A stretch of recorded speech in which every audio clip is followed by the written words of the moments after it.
Kaya naman, Jubes, rampa na! Hello mga karampa, turuan ko kayo ng madaliang teknik sa paglilinis ng masunog na frying pan sa pagpiprito.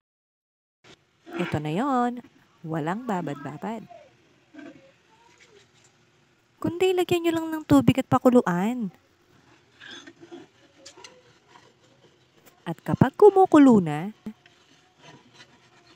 unti-unti nyo dun kudkudin yung nasunog na part. Dahan-dahan lang ha, in-speed ko lang yung video.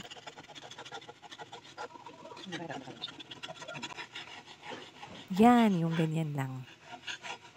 Alalay lang syempre, baka naman mabutas yung frying pan nyo.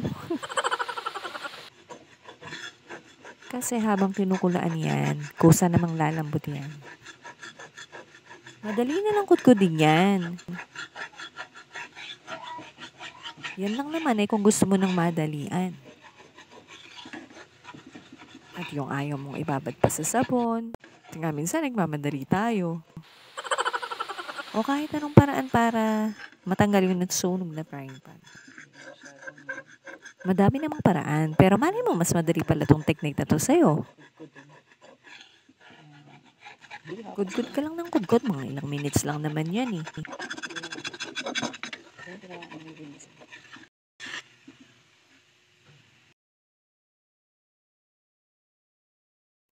Okay naman yung lihahin natin agad. Pero nakakaitim naman ang kuko eh.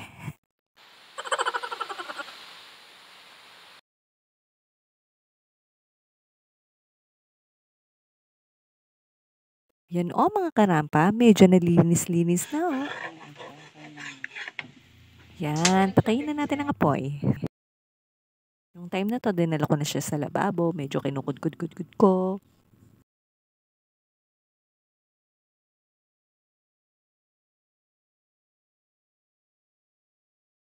Habang mainit pa ang tubig. Na kasi, dun mo mismo pakukuluan sa kalan, kaysa yung bubuhusan mo lang siya ng mainit, di bababad mo rin yun. Ayan, nilagyan ko na ng sabon. Lihahin na natin, at least konti na lang ang medyo lihahin.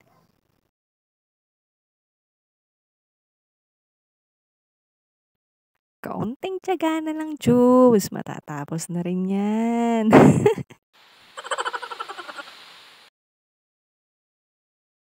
Ayan o, diba? Nakintab-kintab na.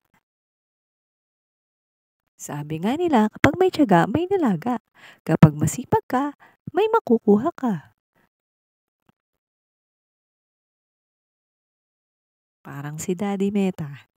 Dapat magsipag ka. Para kapag nag-send ka ng maraming videos, monetize ka. Diba?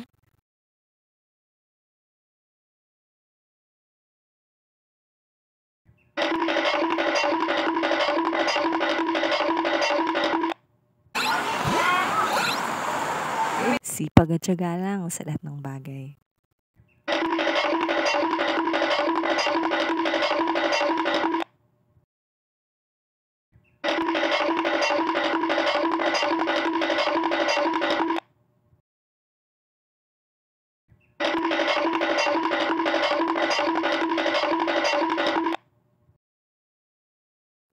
O ayan, diba? Ang kintab na. Lahat ng bagay pinaghihirapan, hindi mo basta-basta makukuha yan. Aba, pwede na uling paglutuan. Let's go mga karampa. Please don't forget to like, share, and subscribe. Jukes Kapu Vlog, rampa na!